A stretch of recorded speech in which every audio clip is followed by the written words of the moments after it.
Hi, I'm Nicole. And I'm Robin, and this is a discussion episode, a new kind of episode where we have a thing to talk about. We don't know how many more of these we're going to have, and we didn't really want to have this one, but here we are. We are discussing the Harry Potter series in general, both what's in the text and also some things that the author seems determined to make sure that everyone knows her opinion on, mainly but not exclusively on Twitter.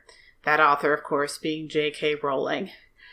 We're going to be talking about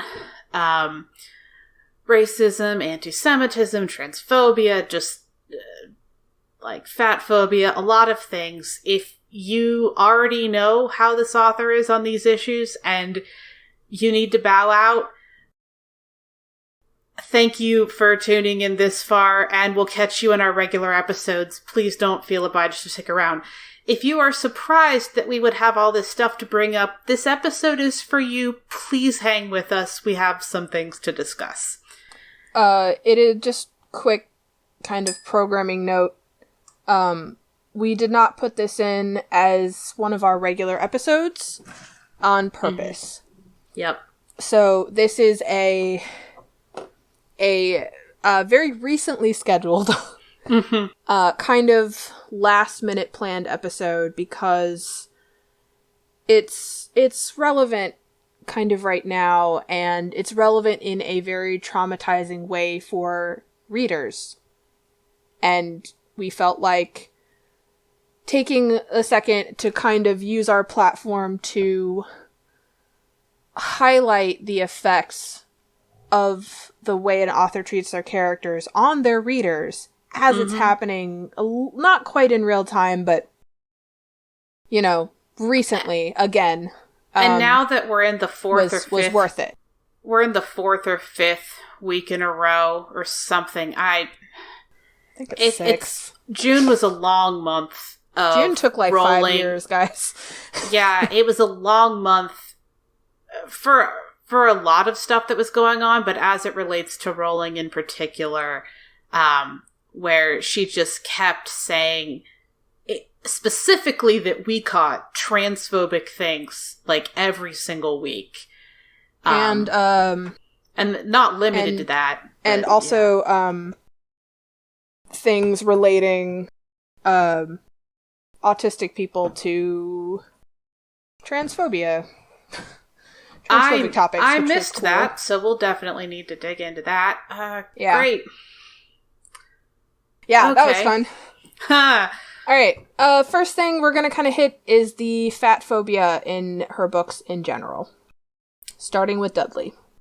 Yep, so Dudley, his principal sins, flaws, whatever... So I reread book 1 for this. Nicole didn't have to because Nicole had them memorized nearly so, I read them a lot when I was in middle school, and we'll get to that because there's a reason for that. And it comes in later in our discussion. Yep. So, rereading the first book, if we have... You may know this book as either Harry Potter and the Philosopher's Stone or Harry Potter and the Sorcerer's Stone. When the Dursleys, the uncle and then Dudley in particular are referenced in the book as being large, Dudley is primarily characterized as a boy whose parents don't understand how to give him any boundaries, and they also have, at this point, given him a lot of food, and he is very large. He's a kid who never was given boundaries, and one of the things he never had any boundaries on was being guided on how to eat well, and he is portrayed as comically villainous because of this. Like, he and Harry are like, their birthdays are like a week apart or something. Like, in the whole book's like, they're the same age, right? There isn't like a year apart or something. They're in the same year at school. Yeah, so... Specifically, I do want to kind of highlight. Yep. There is an implication that Dudley got Harry's food. Oh. That's a thing. Okay, yeah, I don't... Is that in... There's I missed that implication in book one. There's a huge over... It's never No. Okay, there's definitely some places where it talks about... No, Harry definitely thinks about how whenever there was something he liked, Dudley would eat it. So, yep. Yeah, you're right. And also there's a huge emphasis on Harry being too skinny because the Dursleys fed Dudley double, essentially, instead of feeding him. And that's just kind of, in general, through the first 3 books. It's not any one particular scene. It's just kind of a little bit of everywhere. But that's the big overall arcing implication. This isn't to absolve the Dursleys. Oh, no. This is specifically about Rowling, the author. Yeah, but... And her decisions.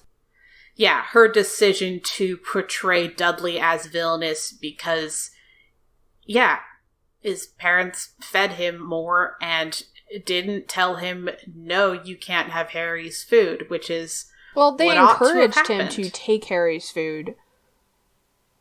That happened. Like, so... I'm not saying it didn't happen, I'm just... Yeah. I know. Here's something, too, that is a big thing for me. And with regards to this particular topic that I've thought about later into high school and as an adult. And we'll kind of get into this a little bit more later, but it does relate to that fat phobia. There are, I believe, very close to as many comments about Dudley's size as there are about Dudley's treatment of Harry.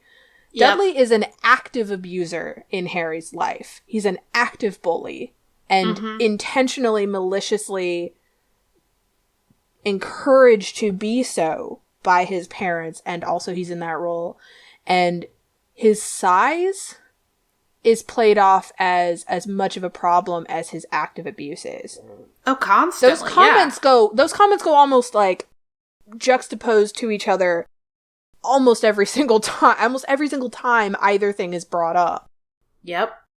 And it's just in general a very, very, very gross portrayal of his character. It treats his size as a flaw. It treats his size as some sort of character flaw equal to his being an abuser. Yeah. And it almost felt like there was, at least in book 1, I don't think there were any places where his bullying was mentioned without his size, but there were places where his size was mentioned without talking about him bullying. Mm-hmm. Sounds about right. I think in book 3, there's a couple of instances where there's something because he's bullying Harry, and then like with the Dementors on the street at one point when Harry was still living with the Dursleys, but he'd already had the Dementors sicked upon him. There's something like, Dudley is picking on Harry, and then the Dementors show up, and then he has trouble running away because of how big he is. Like, that's a thing in that book. So even then, like, on something where it could have been 100% about him not being in the wrong place at the wrong time, but just like, he would have kept bullying Harry, except that the Dementors showed up. And even then, even in that kind of an instance, Rowling couldn't stop and had to make it about him being bigger than Harry. And like, it's all over. Every scene Dudley's in, everywhere that he's put into the story. Yeah. You want to move on to our racism topics? Like, I'm sure there's more fat phobia in these books, but like, that's just the biggest, most constant, the most prevalent thing in the books. Most consistent. Let's go with that. Yeah. All right, so we have a topic here is racism.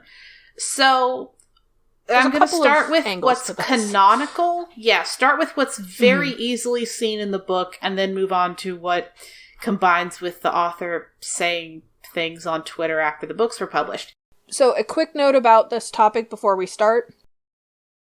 Neither of us are anything other than white people of European descent. We have friends and relatives who are people of color, but we ourselves are not the viewpoints for the things that we are about to say. A lot of the things that we're about to say either just come from having been exposed and digging into ways that characters are portrayed with racist caricatures or racist traits in books that we've been taught about, essentially, and particularly with the canonical racism. Robin has a couple of different sources on Twitter who are, you said, authors of Chinese descent or Japanese descent. Yeah, so... Yeah, so we are highlighting other people's words for this section. Yeah, sources isn't quite the right word. Because I'm doing our social media, I have become involved with book Twitter, and because Rowling keeps saying things on Twitter, people, especially authors of Asian descent, have brought up that the name Cho Chang. So, as a Midwestern white person, when I was a kid, I didn't realize that there was anything weird about that name, and that's kind of the problem, a little bit. So, my understanding is that in Asian names, specifically, I believe Chinese, which is what I think it's implied that Cho Chang is. Well, especially with... Oh, can I just say real quick? Chang is her last name. Oh, but yes. She's Cho Chang, which is not how names work in that part of the world. That was the big thing that I personally noticed as a kid and thought was weird, but I thought it was weird. I didn't realize that it was as badly racist as it is. Yeah, we're not going to say how you should depict Asian characters in your book. That is not our lane. We're just pointing out things that we are either seeing or have been pointed out to us. So my understanding from the several authors who have done Twitter threads about this is that Asian names are generally chosen for what they mean first, and then how they sound is a secondary characteristic of it, and how much that matters is, I can't speak to how much that's going to play a factor. But they're primarily chosen for meaning, and there's no my name is this and it stands for that, or there's no explanation of her name meaning something, which in other things that I have read where there is a character with an Asian name, that's often a part of it, is like, oh yeah, my name's this, it means that. Like, now I'm used to seeing that in other books. That's not in here, and I've been told that Cho Chang, or I've read that Cho Chang is just like a mash of syllables. It sounds vaguely maybe Asian-ish because there's C's and vowels, but like, that's it. There's not really more to it, and it doesn't mean anything. It doesn't sound really like any actually Chinese names. Yeah, us even assuming that she's meant to be a caricature of Chinese culture is... That's a guess. That's us coming from a Western world viewpoint going... Is this what you were trying to do? We know that Chang is a name in Chinese culture, and that's all we've got. Like, Rowling is so generic with this character in a very bad way. And, you know, when I was a kid, that's not something I would have picked up on. But, like... But that's the thing, right? Like, that's part of... and that's part of what Rowling's popularity kind of depends on, or depended on, I should say, is that people didn't... That her audience was kids who didn't have kids in the Western world who didn't have the already independent body of knowledge to notice when something was off. Yeah. And even that assumes that she knew and didn't want us to think about it. Like, it doesn't matter if she just didn't bother to think about it, or if she just thought we wouldn't think about it. Because either way, she assumed, even if it was just an extension of her not thinking about it, she assumed her audience wouldn't care either. Yeah. Then we get into, like... non-canonical racism. Non-canonical racism. So... Well, okay, I don't want to say it's non-canonical. Non-published ambiguously canon. Canonical. Author-confirmed canon, quote-unquote, instead of published book canon. So, something that happened several years ago was Twitter was abuzz because Rowling said, oh, wait, you guys didn't get that? Hermione was black the whole time. Which brings in a whole bunch of questions like, why didn't you push for a black actress to play her in the movies?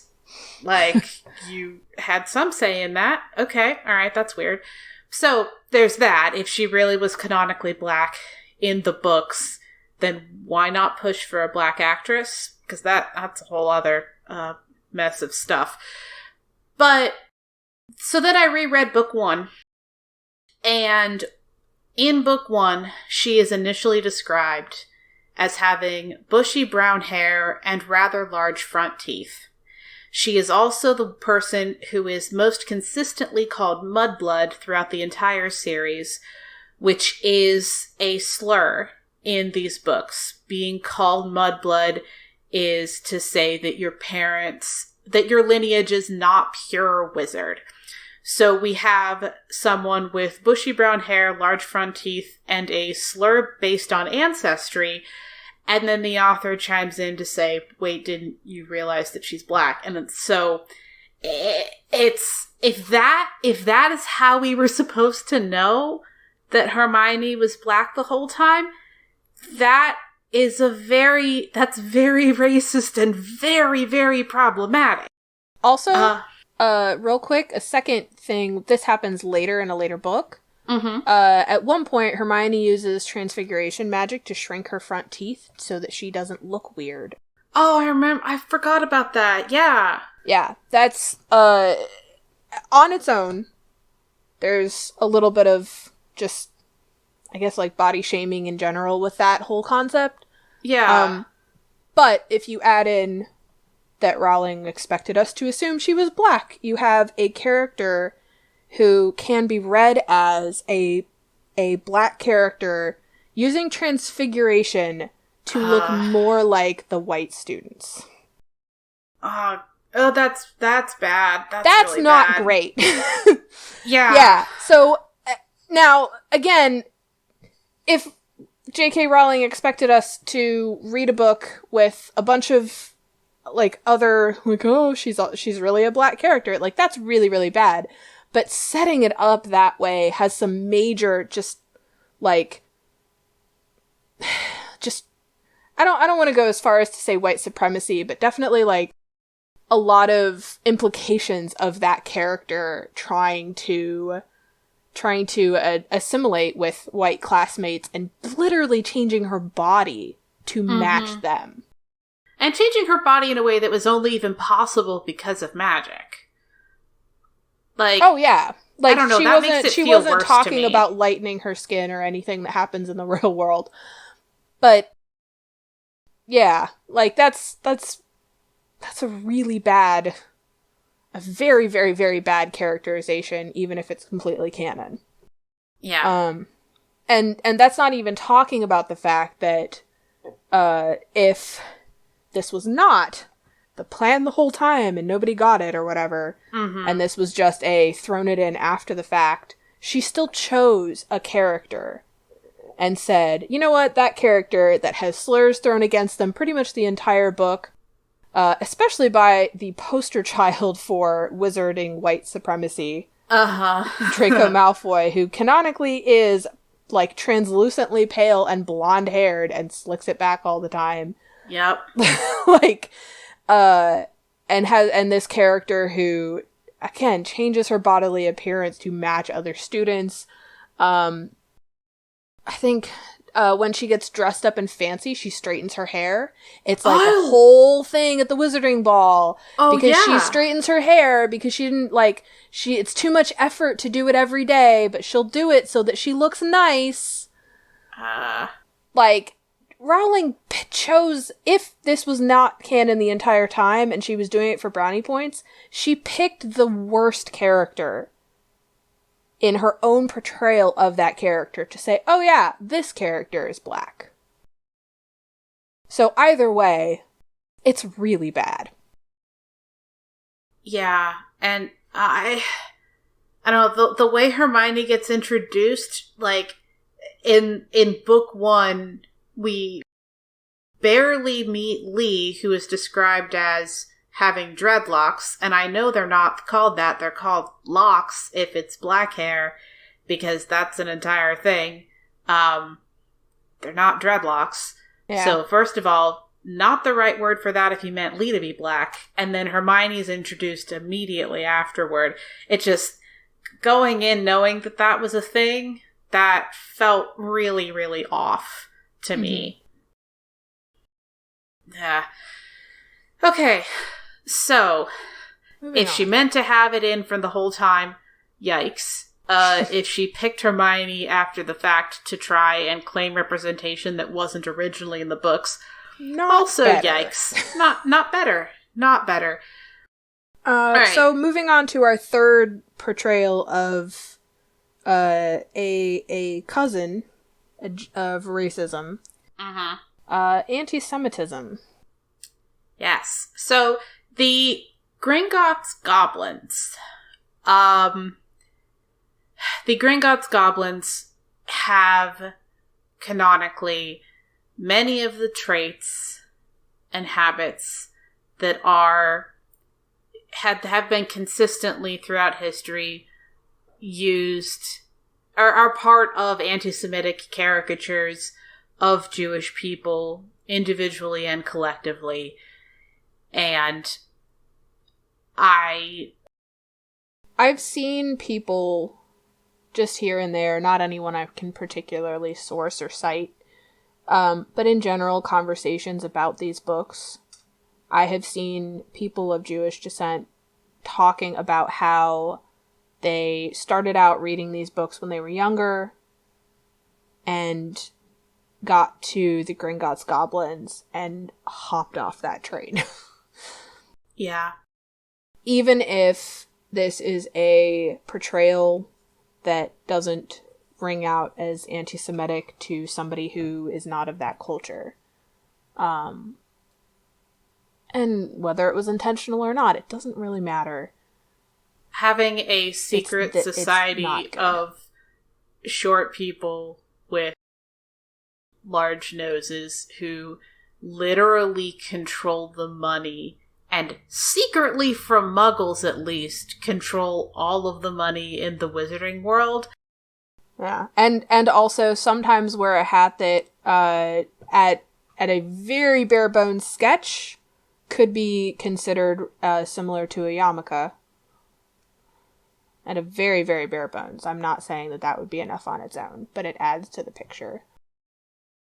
Yeah, it's, and also they are kind of portrayed as really never being anywhere else in the wizarding world. Like, the only thing they're doing is touching and handling money, and that's all they care about. Yeah, do we ever see one outside the bank? We see a statue of one in the Ministry of Magic, I believe. That's it. Not a real person. Yeah, so there are no interactions with goblins outside. Not that I remember. Yeah, no memorable interactions with goblins outside of the bank, which means that in the books, the only context for them is when someone needs money. And given the historic position of Jewish people as money lenders, because they were thought to be honest, coupled with just portrayals of that as a anti-Semitic stereotype. And people being upset is an understatement. persecuting Jews when something went wrong with the money because they thought that the Jewish people did it on purpose. Like, there's just a whole bunch of really tangled, toxic stuff bound up in deciding to portray these characters as only ever being around money and maybe having hats that look like yarmulkes. Like, it's not... Also, I'm trying to remember if this is something that I'm remembering correctly in the book, or if my brain is inserting this, but I believe when Gringotts was robbed, there was a major concern because it happened twice. Once in book 1 and then once in a later book. But there was initial, if I remember correctly, there was initial concern because Gringotts is never broken into, never robbed, and they were concerned that the goblins would be blamed. I don't remember which. I think that's got to be the later one. I don't remember noticing that in this book. Okay. In this book being the first, because I remember that being like read. Something that Harry was concerned about. It maybe it was something along those lines.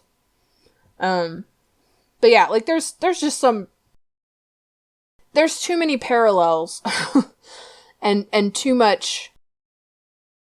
There's too many things about this particular race of magical creature where any one particular thing would not be enough to make it a incredibly problematic and anti-Semitic stereotype, but putting everything together and it comes across as very incredible, almost just incredibly intentional.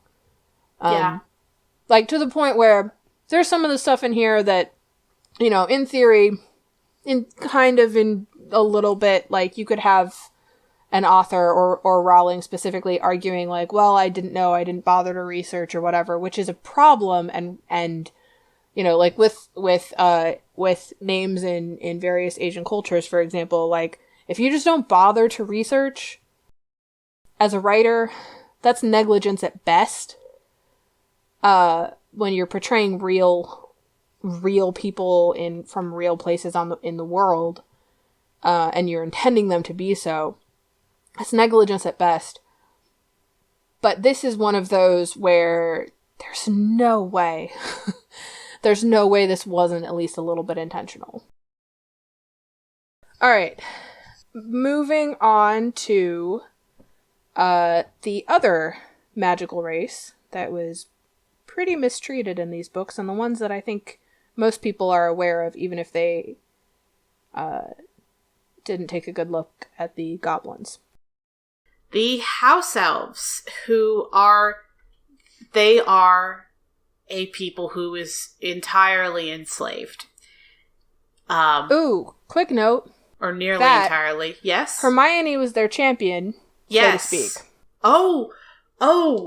Also very bad. Just good that they had a champion. Bad that their champion was in theory the one of like 2 canonical black characters or semi-canonical black characters. Yeah, that's. Oh, thank you for connecting that. That is also not good. Okay, so then that changes the picture to we have a black character desperately trying to explain to a bunch of white people why it's bad for the house elves to be enslaved, and them not getting it, and then her attempt to help them, like, not working, basically. So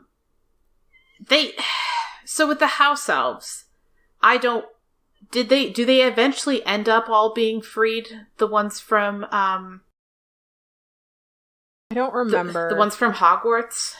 I didn't read the later books. I know there was a strike at one point. Mm-hmm.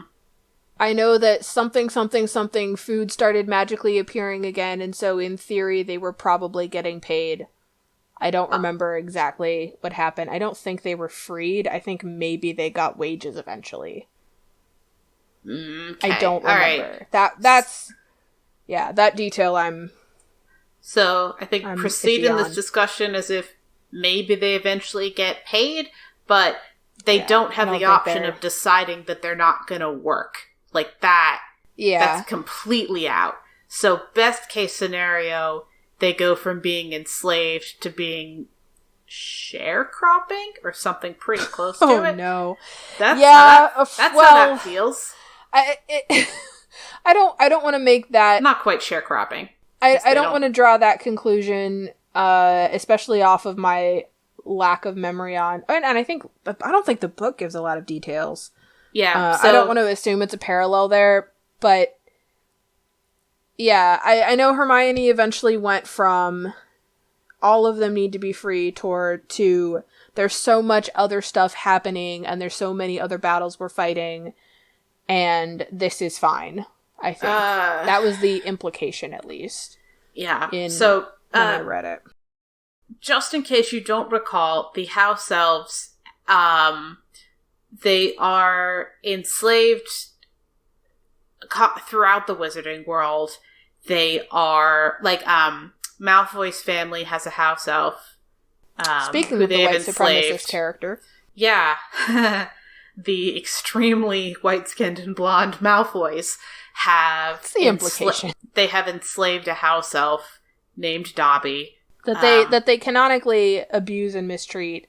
Yes. And injure when he doesn't do... When they feel like it, not even when he messes up necessarily. Yes. And then... Yeah. He also physically punishes himself whenever he thinks about doing something that he I think that's is a magical pretty sure compulsion. They wouldn't like. Right, but I would argue it's less self-punishment and more just them punishing him from a distance. Okay, that's okay. I'm cool with recharacterizing it that way. They have forced him to physically hurt himself. They've magically compelled him. Now, that doesn't change that the author decided that he should use his own body to hurt himself whenever he displeases his masters, and that's how I was thinking of it, and that's very bad. Then even when the house elves are in a situation where hopefully at least they're not actively being physically harmed, the house elves in Hogwarts are unpaid and basically live down in the kitchens. Like they have like their own under the kitchen living spaces, I believe. We are several books in. I don't remember how many, but we're at minimum 2 books in. 4? Yeah, or before 5? We find out that the reason that the food can magically appear I think for every meal at Hogwarts is because the house elves are below and cook it and get it ready, and then it is magically transported up. I know that when I was reading the books for however many until that's revealed, I had assumed that the food was magically created because, of course, that makes sense. You've got magic whatever. Of course you magically made the food. That's so much food to feed everybody every night. Mm-hmm. But no, it turns out that they are not seen except if you go looking for them in the kitchen, and they don't get paid and don't go out and don't do anything other than make the food. I don't know if they clean or not. I do not remember that detail. And there's... Yeah, we mentioned the plot where Hermione is trying to get them freed and then just trying to get them paid. And neither of us can remember totally how that ends up because the narrative kind of stops caring about it. Like, there was a lot of focus in the narrative on how, like, weird it was that Hermione was obsessed with getting them freed. Like, why would you do that? Look at them. They're from Ron specifically, who said, why would you bother? They're happy like this. Yeah, why would you bother? They are happy being enslaved, which is... That's even more yikes. That's very bad. That's the kind of thing that historically has been said about enslaved peoples. Is still being said about our current prison system in some ways. Including but why not would you want limited. to change this? They're fed and clothed and housed and paid like $2 an hour to make things. Like, that's a thing that gets said in the current day in the U.S. That's still a thing. No, I'm not in the spaces where I've heard that line being said to me, but that not. I have, yeah, it's. But yeah, so including but not limited to the current slavery that is the U.S. prison system, the previous slavery that was enslaving people on plantations in the U.S. and elsewhere. Assuming that things are fine because the enslaved people seem happy is terrible and keeps being a thing that is said to justify not changing anything. I remember being uncomfortable that it was played kind of for laughs that Hermione was so obsessed with their plight.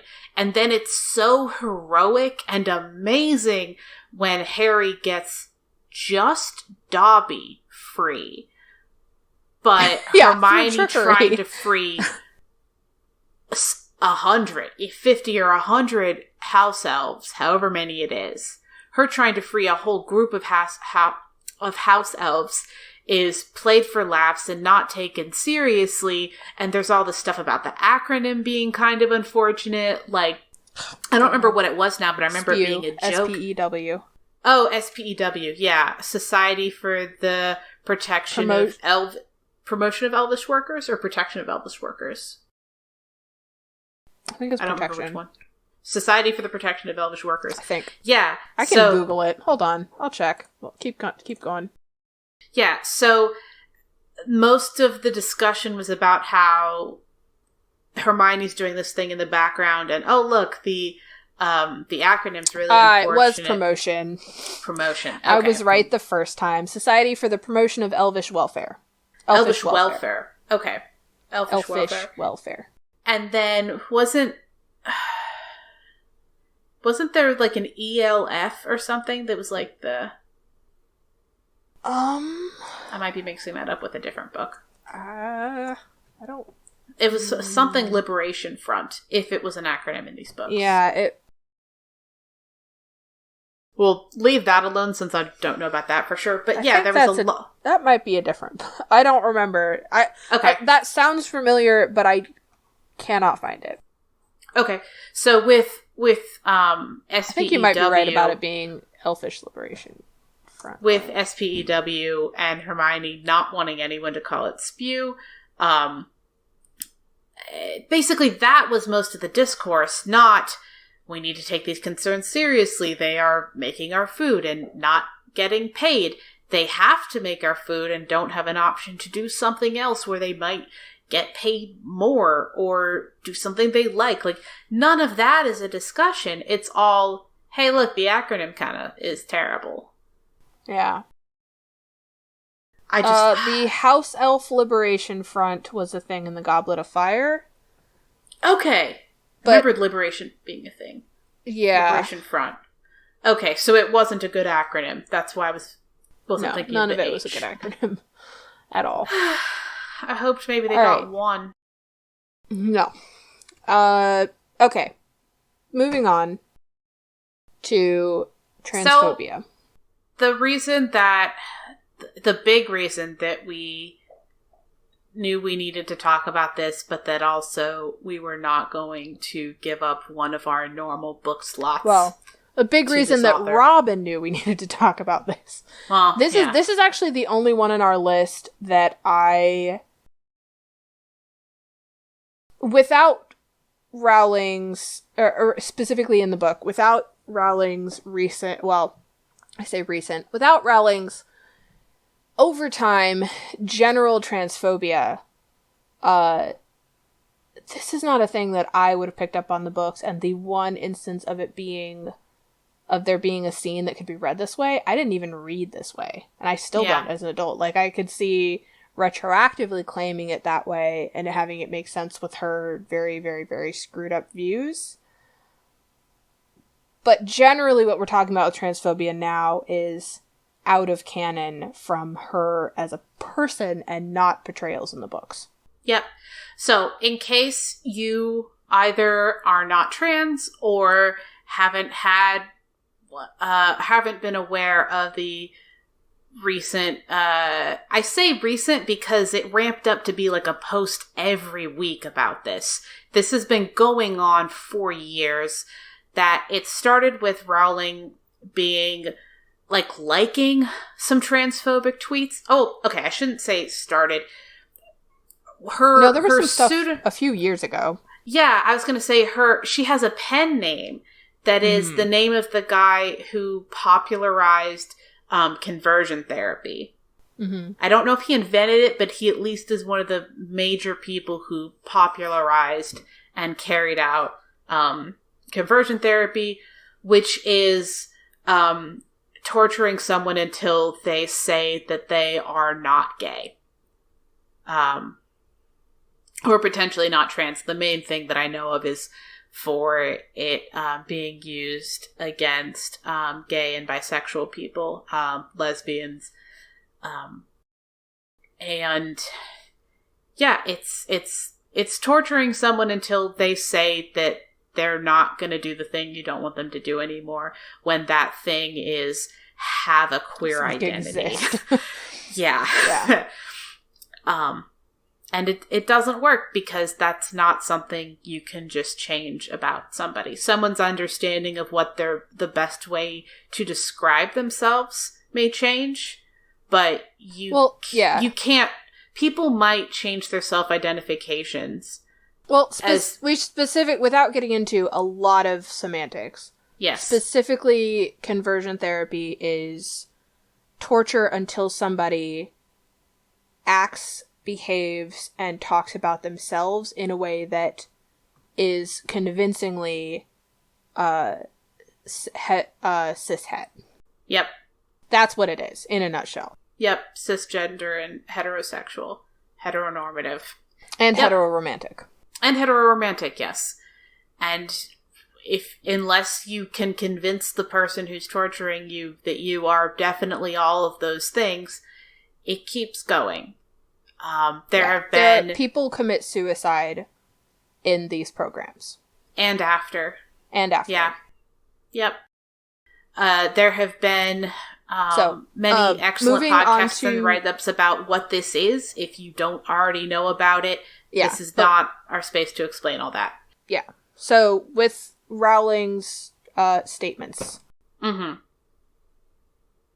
Recently, I'm sure a lot of people have seen these tweets going around. With one every week, you've probably seen at least one of them. Probably seen at least something. Mm-hmm. Yeah. There have been... so I'm not looking them up right now. This is off of memory. But, and this is not in any particular chronological order, she has tweets about trans people being confused, particularly autistic people being bullied or forced by, I think her implication is family, into thinking that they are trans because they're autistic and so they can't think for themselves. That's her statement. Yeah, that is not our position. Ugh. Well, as somebody very, very, very, very, very likely on the spectrum, and the only reason I don't have a diagnosis is because it's America and I don't have the ability and I don't want to be discriminated against for something when it doesn't matter, and that's not the point. Yeah. No, this is not the stance of our podcast. But yeah, so that's something she has said. She says that trans women, these are really, really common TERF talking points, by the way, most of them. So, like, if you kind of, generally speaking, know what TERF rhetoric is, this is not going to be something earth-shattering to you. She says that trans women are men pretending to be women so that they can rape cis women.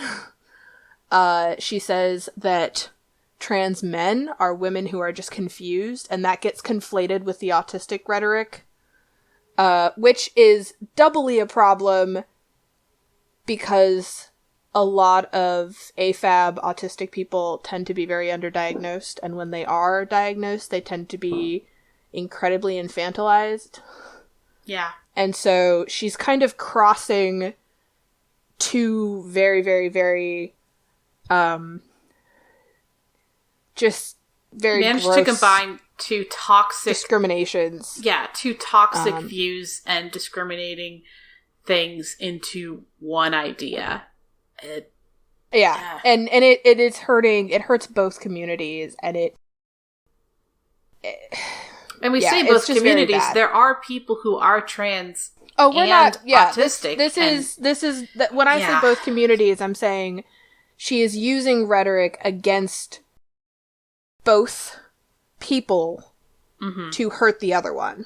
Yep. It has nothing to do with just clarifying. Intersectionality necessarily. Because she doesn't see them. She sees them as being the same thing. Right. When what she is saying is that if you are a trans man, it's because of this reason. And if you are an autistic person who is also trans, then you've been abused, and it's like you can't make decisions for yourself, and you can't know anything about your own identity because someone has lied to you, and that's wrong. She has also said, I think she's had some biphobic, I don't remember quotes off the top of my head right now, but I think she also had some biphobic tweets going around too in the last month. I couldn't stomach reading any of the threads. It was so bad. I've been involved in a lot of discourse about them after they've happened, where kind people have summarized what was going on so that I don't have to read the whole thing, because they're very stressful. Okay. Moving on to our final topic. So, I said earlier in this discussion that hi Haku, that I would explain why I did not have to reread these books. These books, as a whole, do a very good job of portraying a child who is physically and emotionally abused by family. They have him live under a cupboard. They restrict his food. They blame him for anything that goes wrong, whether it's his fault or not. They actively tried to stop him from becoming a wizard, both in backstory and in text. And they do so in some ways that are not too far out from the ways a lot of abused children in the modern world are treated. Not that living in a cupboard is a universal experience, but not being given clothing in correct sizes or at all when yours are falling apart, not being allowed to eat, having other siblings, or in this case Harry's cousin, being encouraged to get in on the abuse. Those are all very, very real experiences. And I would go as far as to kind of generalize a little bit and say that, 15 years ago, those were experiences that were not less common or more common. I'm not gonna generalize about that, but the internet as a medium for those kids to find each other and talk to each other, and for adults with that past to help each other heal and find communities and, throw out an experience that you've had and find somebody who not only relates to it, but maybe has some resources for you that you didn't know about. That was far less easy to do. And there are a lot of books especially 15 years ago, there were a lot of books that played abuse off for laughs, or had abused characters who kind of glossed over it and were just better now because they found the magic sword, or they did whatever it was that they were supposed to do in the book, or they're the chosen one, so being, hurt all their lives until this moment when they ran away from home in a search of adventure, was just not something that children still stuck in those situations could really relate to. Like, sure, you might like those stories anyway, but at least when I was in middle school, this series was one of the most widely publicized, widely known, and easy to access without, like Animorphs, a lot of graphic descriptions of pain and suffering. Like, a contender for that spot would be A Series of Unfortunate Events, but those didn't have any happy endings. Yeah, those were so purpose. Over the top that they wouldn't be literally what someone might experience, whereas Harry Potter was very in the realm of possibility. Yeah. And not only that, but Harry Potter was a story about a kid who was in those situations and then was rescued. Yeah. Rescued by circumstance first, rescued by friends in book 3, I believe. Like, literally, the Weasleys came to his window and busted him out of his house. Yeah. Like, said, hey, come with us. We know that you're being starved and abused here, so you live with us now. And then in later books, he literally rescues himself and other people. Yeah. And there have been I've seen a lot of criticism over the years about how Harry interacts with other people in the Triwizarding Tournament, particularly the second challenge, with regards to rescuing people that he wasn't supposed to necessarily rescue, because their champion didn't come for them. And there's been I've seen a lot of criticism of people saying that those actions don't make sense. Those actions make perfect sense.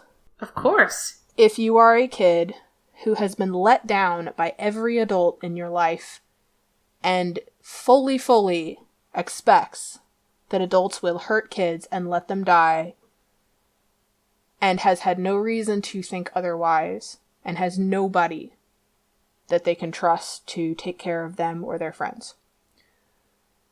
If you are a kid who resonates with Harry,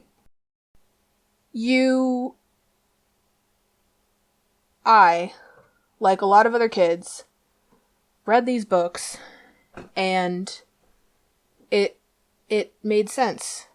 It felt real. And, we've kind of talked about with some of the other topics we've discussed, you might not have had, depending on your ethnicity, depending on the country that you lived in, depending on socioeconomics, yeah. You might not have had the background to understand why some of the other things that are in this book, in this series, are so incredibly harmful. But to be honest, it might even have been at the point where, as some people do with media that they consume, it might not have been something you could afford to think about, because if you didn't have this series at the time, you didn't have anything that made your life feel less hopeless. Because it felt realistic, and then he got out. And that's not an excuse for people ignoring racism or not noticing racism. It's not an excuse for not noticing anti-Semitism. It's not an excuse for, if you excuse the house of slavery for any reason. It's not an excuse for thinking that the fat phobia was okay. But it is incredibly painful to have a series that is, for a lot of people, one of the very few series that, at the time that they had access to, that looked like them and wasn't just pain and suffering, and then to slowly realize that this series is harmful to other people and that the author is harmful to other people or maybe even to yourself. And the community's having a real reckoning right now with, like, trying to figure out what to do and what to say. Like, you know, what do you say instead of your Patronus? Like, even stuff that simple. There's been, at least in the last 10 years, there has been a large swath of the online fans and community that really likes this series, who has basically divorced the author from their work. Nobody cares about selling off-brand Harry Potter merch. Nobody cares about, you know, rewriting fanfic to make Harry Potter more inclusive or less harmful and have better representation for different communities. Rewriting racist archetypes to make them not a problem, not like that. Rewriting characters so that they make sense, rewriting characters so that they're not harmful representation. But there is still a very, very real feeling of betrayal. Yeah. And I know for me personally, when I was very close to the, like, quote unquote correct ages to read these, because I think I was either, I'd have to double check. I think I was either like 10 or 11 when the first book came out. So I was like right there. I was right where the same age Harry was. And I got to the end of book 5 and just, I kind of, up to that point, I had read book 1, I don't know, multiple dozen times. I had read book 2 almost as many. I had read book 3 a lot. I had read book 4 and 5 at least a half a dozen times. And then I started noticing on those rereads, because at this point I was in high school and I was at the point where, like, I had some context for things. I had historical context. I had just context with friends, and the internet was more of a thing, and more exposure to things that made things make more sense in an awful way with these books. And by the time book 6 came out, she was starting to lose me. Yeah. By the time book 7 came out, I was kind of done with the series. And then you get to the very last chapter of the last book, and you find out that Harry grows up and becomes a cop. Yeah, he becomes an Auror, which is the magical wizard cop. And that was the moment for me where I said, no, this isn't something that makes sense anymore. It's such a horrible realization, because you realize that for the author, this was a story about a trust fund kid who became a cop. And it wasn't that for the rest of us. That's not for the rest of us. This was about a kid. This was about a kid who was abused and got out. This was about a kid who found out about, like, magical stand-ins for racial stereotypes and then joined up with his friend who was passionate about them to get them free. Ron was against it. Harry didn't get it and then did, and then was helping Hermione. Like, there's so many things like that where Rowling started out the series hooking in kids who were incredibly vulnerable, and I'm specifically talking about abuse victims here. Mm-hmm. Hooking them in with this character that looked like them and talked like them and reacted like them. And then turns him into a cop at the very end and has him name his children after his abusers and his parents' abusers. Like, I didn't remember that bit. What are the names? Well, Cerberus is one of them. Let me double check. Oh, I did not remember that. Oh, that's bad. That's so bad. James Cerberus Potter. Why? Why would you do that? Why would Lily Luna Potter, which is fine. That one's fine. That's fine. I'm sorry, James Sirius Potter. That one's okay. Oh, no, Sirius is fine. Lily Luna Potter. Albus Severus Potter. Oh, nope, so he named him after the abuser and also the headmaster, who just kind of didn't protect his entire student population a lot, including Harry particularly, and kept threw Harry in danger over and over and over because it was more convenient. So yeah, it's my goodness. The ending of this series has it takes that again. This series starts out hooking in some pretty vulnerable kids and tries to tell them that fat phobia makes sense because Harry's abuser was fat, and that racism makes sense because they're in there, and that anti-Semitism is fine because those characters are built for it in a very literal way in the book.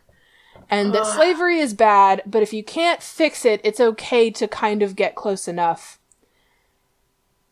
And then the author goes on Twitter and puts down bi people, trans people, and autistic people. And her main character, who is abused and not helped, grows up to become a cop. Yeah. So, when people have decided that they want nothing more to do with the series, maybe, hopefully, our discussion on this will help give you some context as to why. Yeah. And it's totally up to you as what you want to decide to do about this for yourself, but don't buy the stuff new. Like, that's all I'd say is,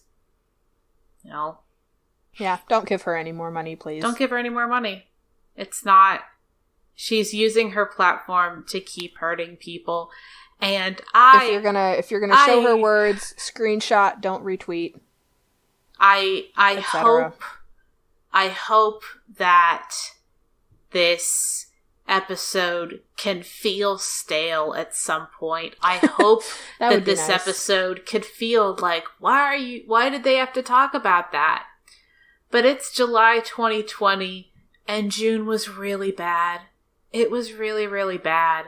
And it doesn't feel like it's going to get better about this. Quite frankly, we didn't exist last time that she kind of surfaced online. So, this is the first chance we have had to address this. Yeah, as a podcast. There is also that. Yeah. So... We hope that at some point this episode can feel like a relic, and why did they feel like they needed to talk about that?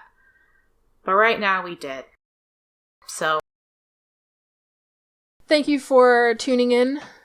Check out our regular episodes in the feed. If you hung with us till the end, we hope that this helped. Yeah. If you didn't, you won't hear this anyway, I guess. We've started interviewing authors. We're really excited about that. We're having a really good time.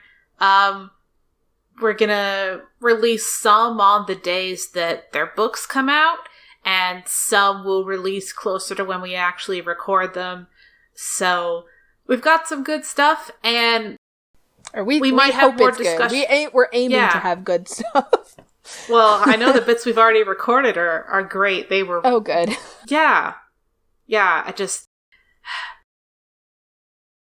We talk about trauma, but we try not to have it be sad or depressing to listen to. And this is a weird exception. Yep. Hopefully a weird exception over time. Thank you so much, and we'll catch you on our regularly scheduled fortnightly episodes with sporadic interviews to lighten your weeks, hopefully. Thank you. This has been Robin and Nicole from Books That Burn.